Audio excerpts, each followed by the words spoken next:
Tough game. I thought we started very strong. I thought we left plenty of ULKR players on the floor when we were carrying the ball. I thought but when we started well and built an 8-0 lead up, but then discipline cost us, and we give ULKR a sniff, and they were good enough to get themselves back in the game. As good as we controlled possession and position last week, I thought we were equally poor at it this week. So we had to find a different way to win tonight, and keeping our try line intact for the whole second half was clearly big for us. So yeah, you'd love to have won 6 from 6, but we're far from 6. But just said this to the players downstairs, like we said all along, like you don't get too high when you've got big wins and good performances, and you don't get too low if you either lose a game or you win a game but you don't play as well as you'd like to have played in that game. And I think that was for us tonight. I think we were off the mark tonight. We didn't play to how we've played the last few weeks, but the most important thing was to get that 2 points tonight. I think we underperformed tonight, but I'm actually really happy with the type of game that we got put in tonight and the type of game that we had to fight to win. You got to find different ways at different stages of the season, and ultimately put yourself in a position so that when you come across these situations again, you can improve from that. So last week winning 28-0 is great. Everyone goes away feeling fluffy and happy. This week everyone's feeling a little bit the opposite way. But that's what the game's about, dealing with these types of situations. Of course you want to go out and play, and you're 10 out of 10 every week, but I'm realistic in terms of what it is, and I think tonight's a good result for us. Yeah, I think it's a different type of challenge again. I think they're all but a Super League team, really, aren't they? I'll even look back to the pre-season trial game. They beat Wakefield comfortably, or a Super League team.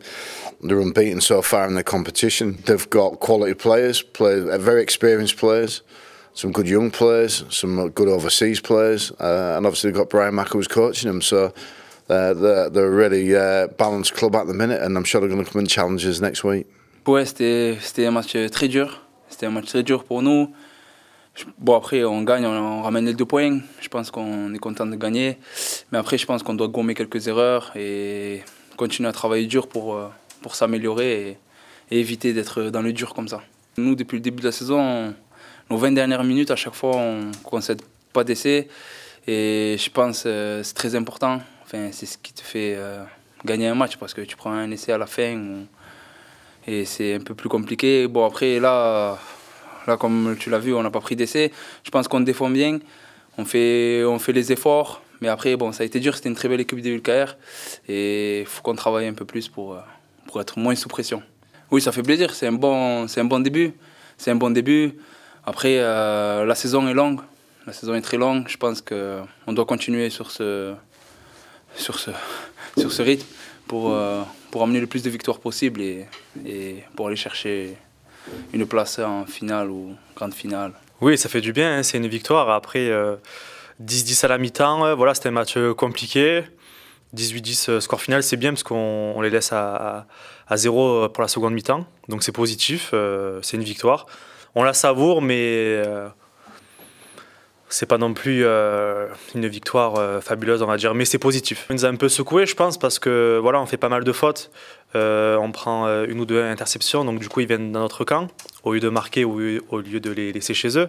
Du coup voilà, c'était ça qu'il fallait gommer, et on l'a vu en seconde mi-temps avec un gros bras de fer. C'est le gros point positif de ne pas prendre de points en seconde mi-temps, et comme je disais, avec ce gros bras de fer, ils ont quand même une belle équipe, hein, ULKR. Voilà, on les a laissés à 0 en deuxième mi-temps, donc c'est positif.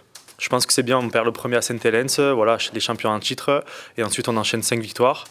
C'est bien. Maintenant il faut gagner la semaine prochaine en Cup, parce que là on n'a pas le droit à l'erreur. C'est notre métier, on s'adapte. L'équipe de France lundi, je pense que ça va nous faire du bien aussi de tous se retrouver, tous les Français de Toulouse ou d'ailleurs. Ensuite mercredi on reprend les entraînements tous ensemble, et voilà, je pense que déjà mercredi on va se concentrer pour Featherstone, qui est vraiment une belle équipe qu'il faut se méfier, et après voilà, un match de Cup, on sait commencer, on sera à 100% dedans. Il fallait aller chercher, parce que voilà, en première mi-temps, on leur donne la première mi-temps avec toutes les erreurs qu'on a fait. Voilà, Steve est revenu sur ça dans les vestiaires on leur a donné. C'est une équipe qui, voilà, si on les maintient sous pression, ils font rien. Parce qu'on a réussi un peu à faire un peu mieux en deuxième mi-temps, même si c'était pas parfait. Après, à nous de continuer à travailler pour enchaîner les victoires. Encore une grosse solidarité, même en première mi-temps, quand on voit qu'il y a tout le monde sur l'interception qui revient en défense, qui essaye de gommer les erreurs de chacun. Voilà, même si derrière on se prend un essai. Voilà, là on voit qu'il y a une équipe. On va passer à la Cup, voilà, là maintenant on va se focaliser dessus. Bon, peut-être pas de suite vu que lundi on a l'équipe de France, mais on sait que les matchs de Cup c'est décisif. Il faut gagner si on veut continuer, sinon dès que tu perds, c'est fini.